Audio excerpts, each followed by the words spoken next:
तर पुन्हा एक मिनी ब्लॉग. आज मी निघालो जालन्याला. का तर नाही का, भरपूर दिवस झाले घरी होतो आणि कामाला पण नव्हतो गेलो.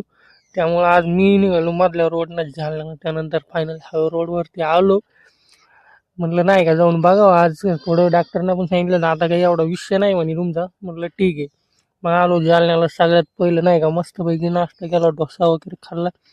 त्यानंतर शॉपवरती गेलो. तुम्हाला पाठवलं बाहेर.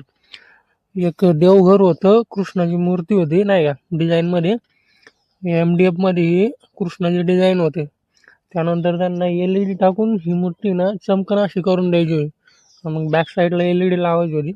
आणि हे जे व्हाईटवाला आहे का, इथून फक्त ग्लो येणार होता, म्हणजे चमकणार होतं.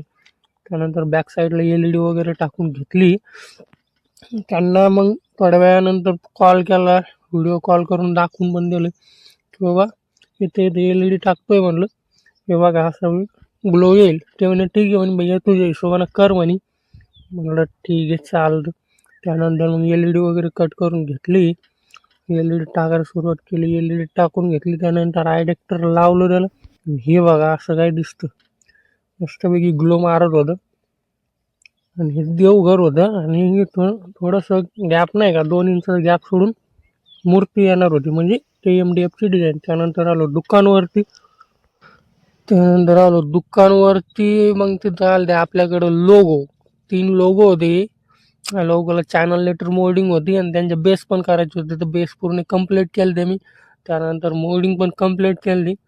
आणि आता टाइम पण झालता नाही का घराकडे. हे बघा हे लोगो पूर्ण तिन्ही पण कंप्लीट केले ते. चालू करा खुद का शांति से बैठ जरा चालू है खुद